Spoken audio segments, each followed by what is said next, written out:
What if the child you prayed for, dreamed of for years, wasn't just a blessing, but a return from the past? In a forgotten corner of southeastern Nigeria, a woman named Afoma had suffered in silence, her heart heavy with the weight of infertility. 8 long years of prayers, yet no answer came.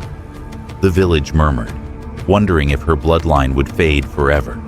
But one night, everything changed. Amara was born, but this was no ordinary birth. From the moment Amara arrived, there was something otherworldly about her. A crescent moon-shaped birthmark, identical to the one that had once marked Afoma's late mother, Nneka, appeared on her tiny arm. As Amara grew, her actions became even more unsettling. She spoke of people and places long gone, recounting tales only Nneka could have known. In her eyes, there was a wisdom, an ancient knowing, that seemed far too old for a child. Who is this child really? Could Amara be Nneka reborn? Afoma's mother returned to heal the past? Or is there something even darker at play? Something more mysterious than Afoma could ever have imagined? This is the true story of Ilo Uwa, the Igbo belief that the dead return to their loved ones as children. So, sit back, because this is Africa Unveiled.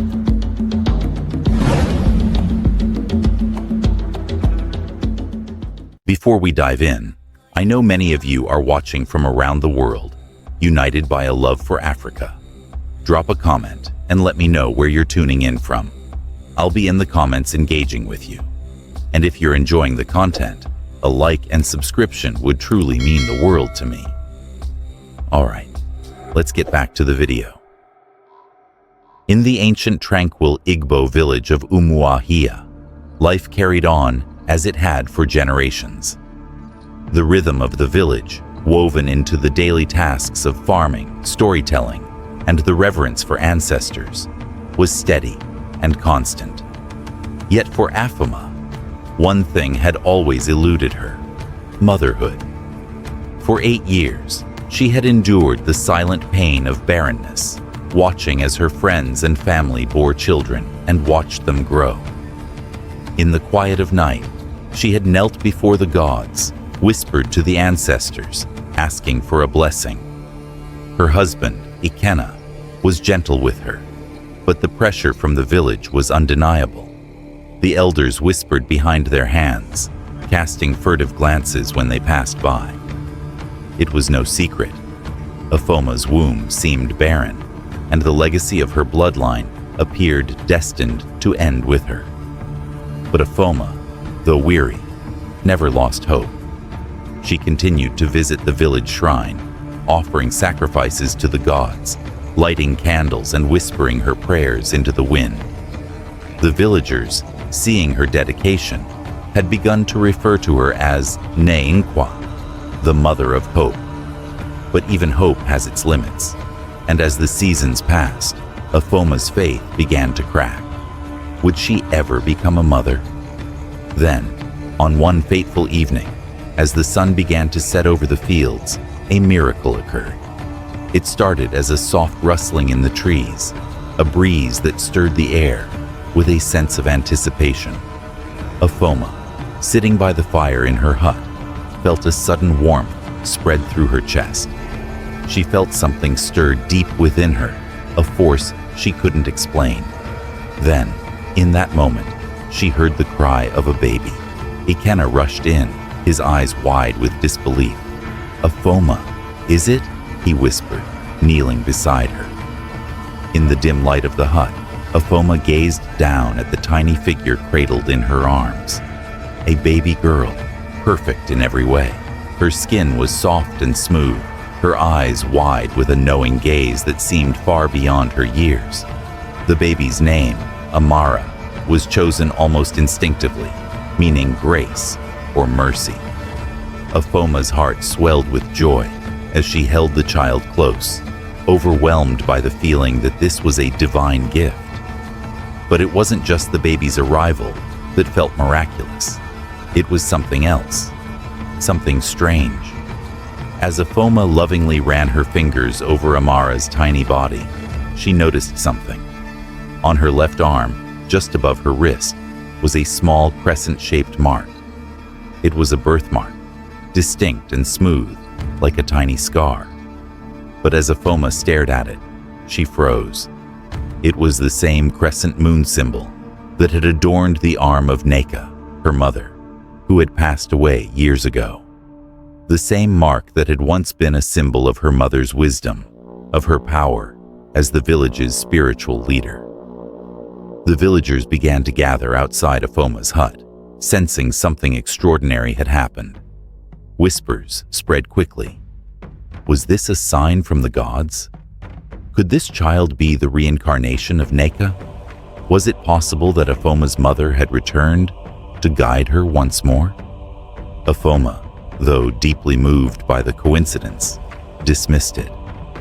She believed it was simply a gift from the gods, a blessing she had longed for.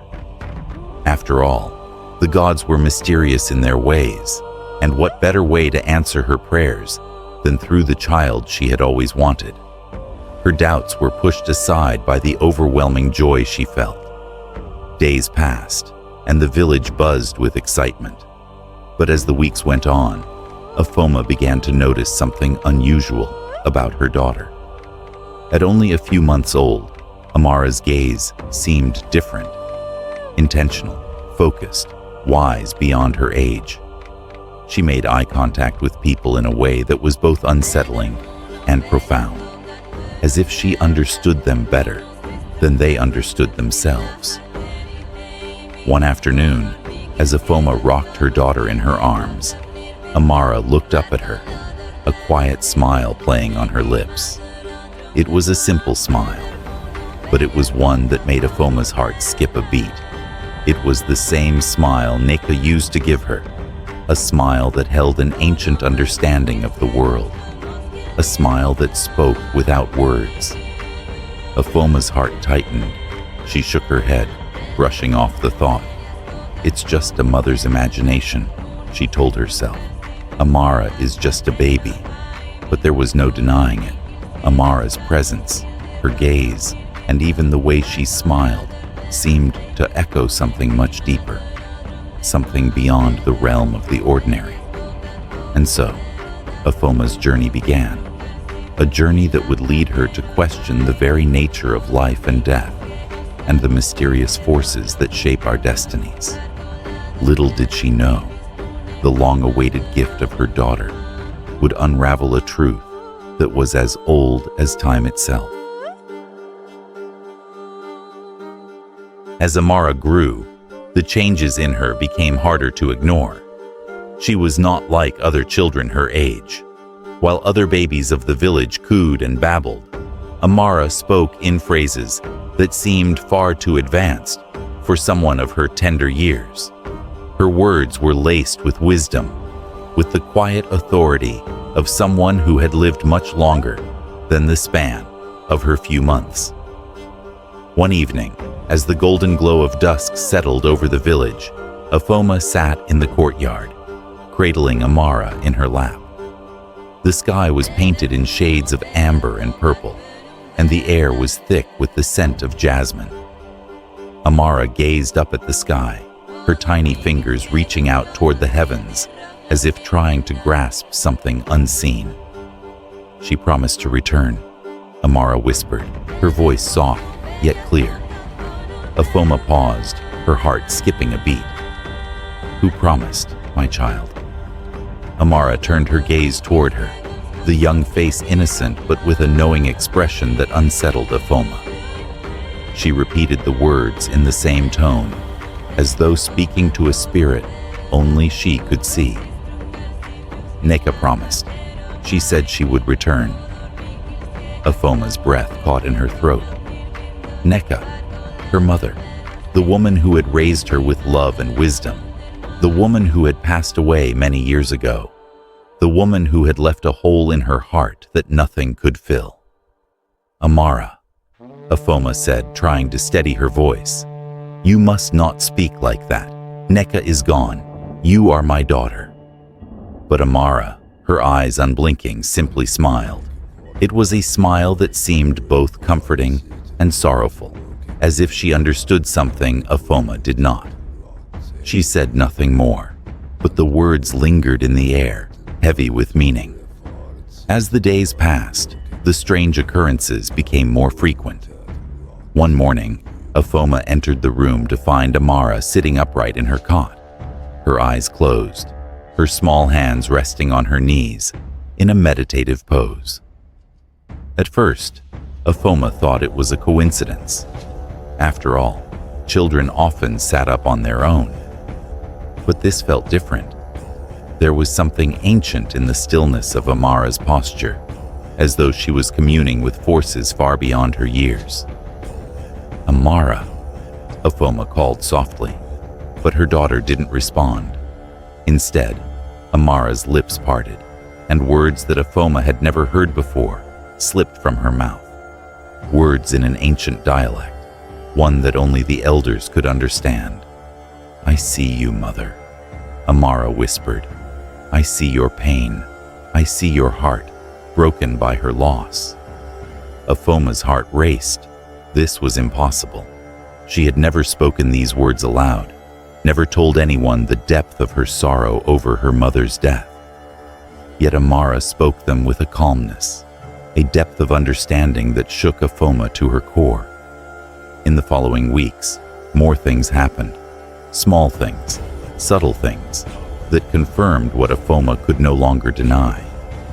Amara would often repeat the stories of Nneka's life, stories that Afoma had never shared with her. How Nneka would visit the sacred grove by the river, how she had guided the village through times of drought, how she had always known the right words to comfort others. Amara, without anyone teaching her, seemed to know these things. One evening, as they sat together by the fire, Afoma decided to ask her daughter a question. She had to know if there was some truth to the strange words that had been plaguing her mind. "Amara," Afoma began hesitantly, "do you remember anything about Nneka? About my mother?" Amara looked up at her, her eyes shining with an unspoken wisdom. She tilted her head, as if contemplating the question, and then, with the calmness of someone who had seen beyond the veil of time, she said softly, "I remember. I remember the way she loved you, how she would sing to you when you were sad. I remember her voice, her laughter." The wind stirred gently, and for a moment, Afoma swore she could feel the presence of her mother in the air, as if Nneka was there, standing beside them, watching over her. The chill of dread crept up Afoma's spine. You speak as if you were there with her," she whispered, her voice trembling. Amara nodded slowly. "I am." Afoma could not speak. Her heart, already fragile from years of pain, seemed to crack open with the weight of this revelation. Could it be true? Could her daughter truly be the reincarnation of Nneka, her mother, returned to her after all these years? The thought was both comforting and terrifying. Afoma had longed for her mother's wisdom, for the guidance that only Nneka could provide, but the idea that Amara, her beloved daughter, might be the vessel of that wisdom felt like an impossible paradox. How could she, a mother, accept that her child might not be just a child, but something far more ancient, far more powerful than she could comprehend? That night, as Afoma lay in bed, staring up at the darkened ceiling, she remembered the words of the village elders, whispered in the corners of sacred groves. The souls of the ancestors never truly leave. They wait for the moment when they are needed again. They return to heal, to guide, to mend what is broken. The words echoed in her mind, and for the first time, Afoma allowed herself to believe in the possibility that Amara was not just her daughter, but a part of something much greater, a continuation of a spiritual cycle that transcended death itself.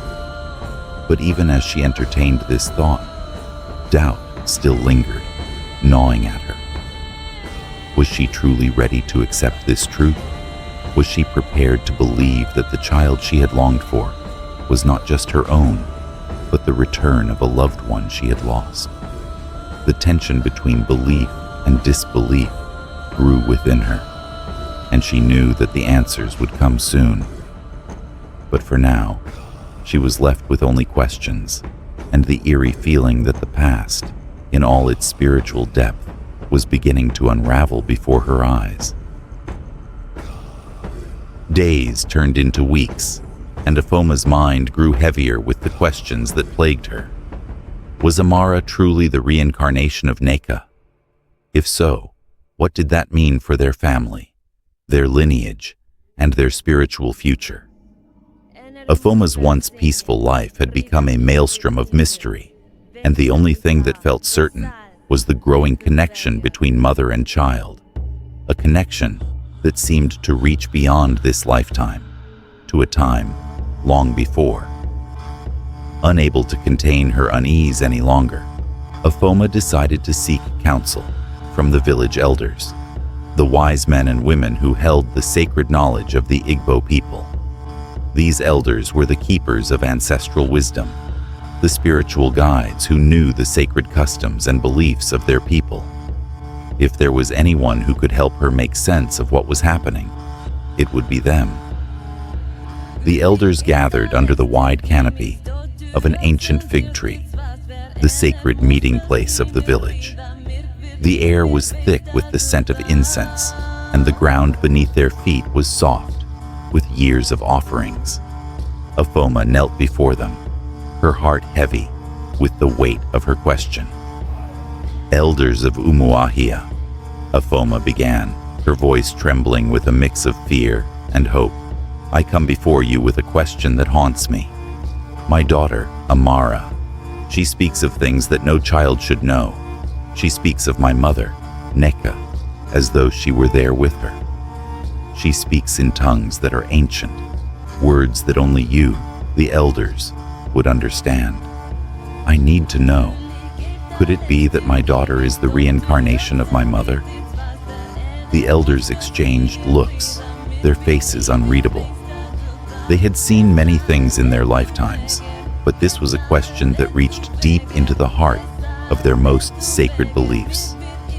After a long silence, one of the elders, an ancient woman named Mama Ada, spoke. Afoma, she said softly, her voice carrying the weight of years. In our culture, we believe in the concept of Ilo Uwa, reincarnation.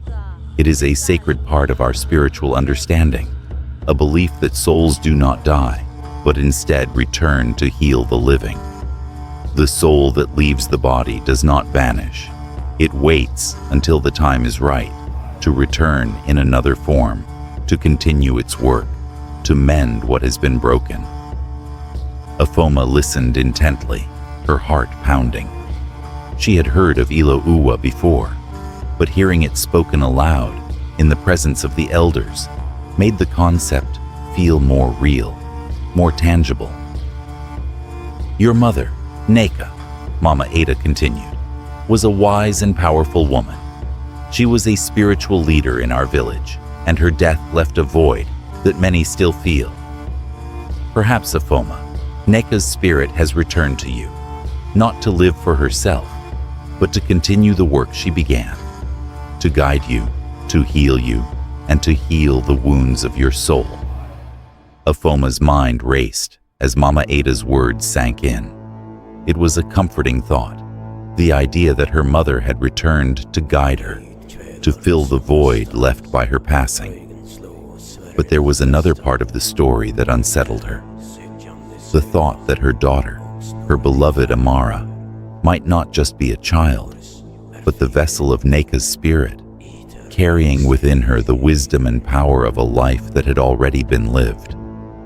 Amara, Afoma whispered, her voice shaking.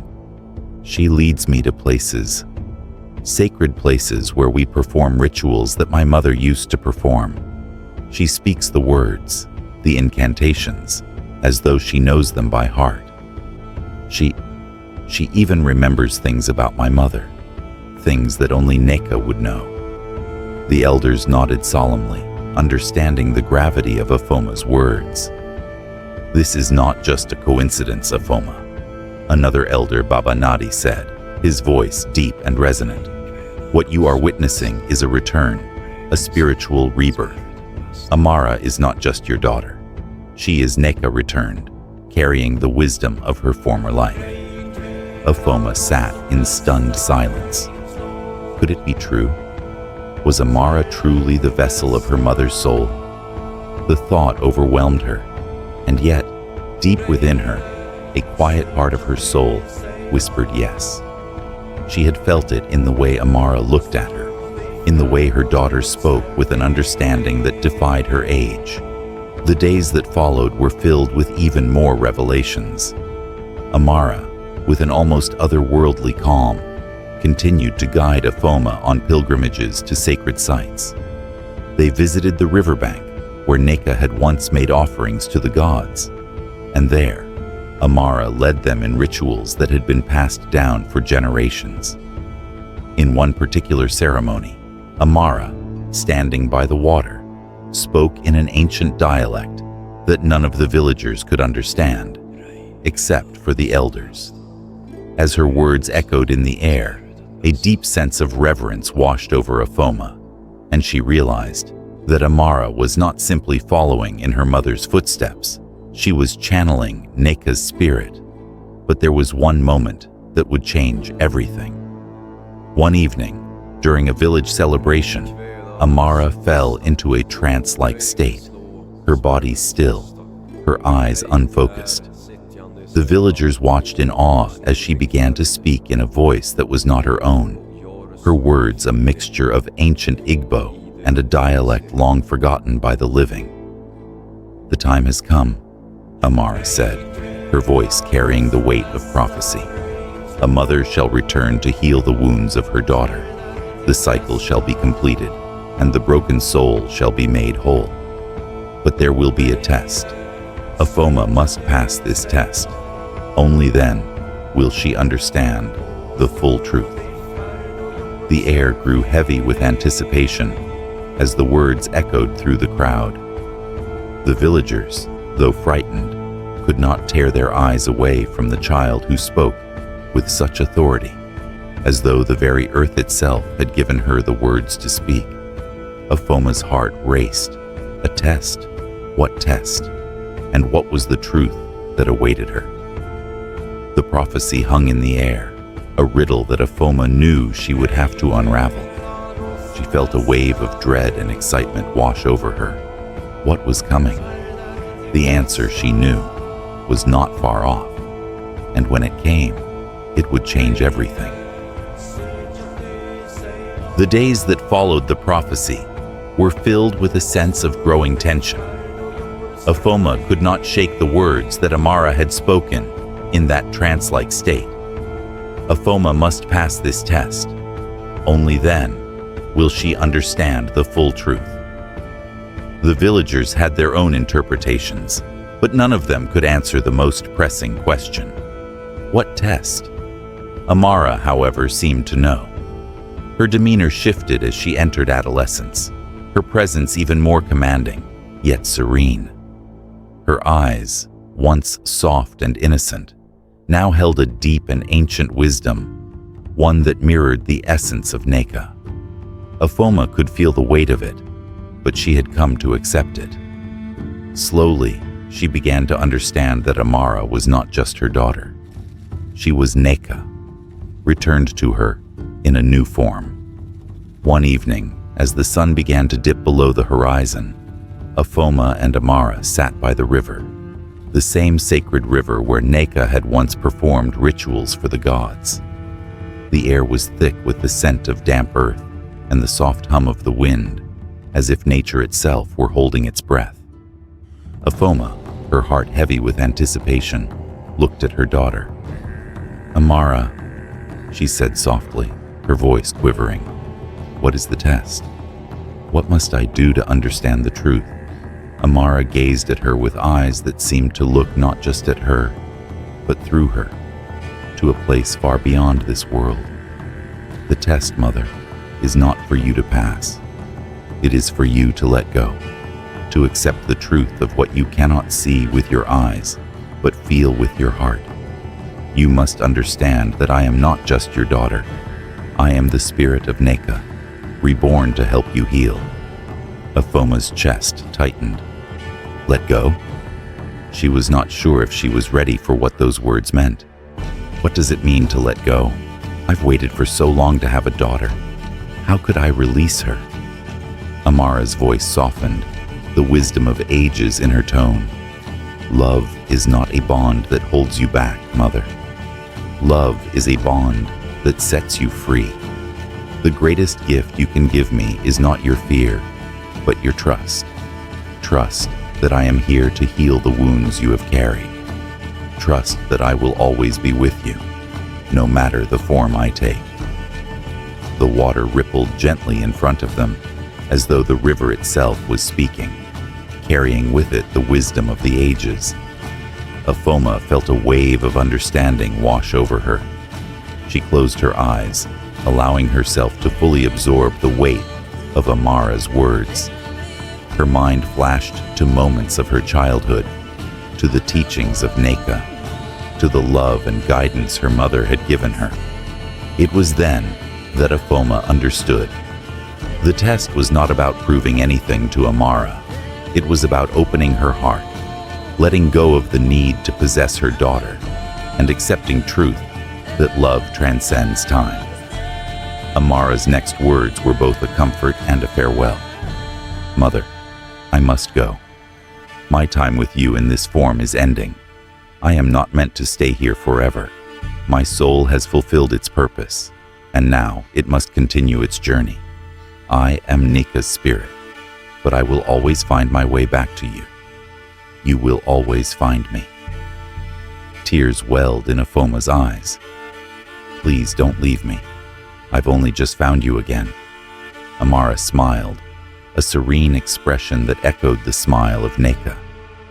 You have found me, Mother, but I must go to continue the work of healing. It is the way of the Spirit. I will be with you always. Every time you look into the water, every time you feel the wind on your face, I will be there. With those words, Amara stood, her form glowing faintly in the dimming light, as if her very essence was beginning to shift. Afoma watched in awe as her daughter took a step toward the river, and then, as if guided by unseen hands, she disappeared into the rippling water, her figure dissolving into the mist that rose from the surface. Afoma stood frozen, her heart torn between grief and a deep, indescribable peace. The loss of her daughter, the child she had prayed for, was a sorrow that would take time to heal. But in that moment, she understood that Amara was not gone. She was simply transformed, and she too would be transformed by the experience.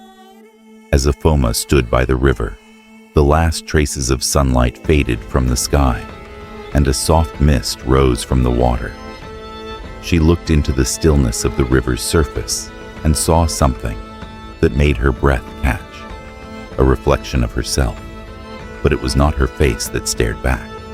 It was Nneka's face, her mother's face, smiling softly as if to say, "You are not alone. I am always with you."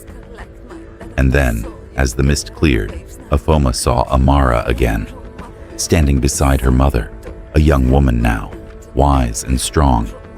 Their spirits, intertwined across time, would always remain connected. The bonds of love, though tested by time, could never be broken.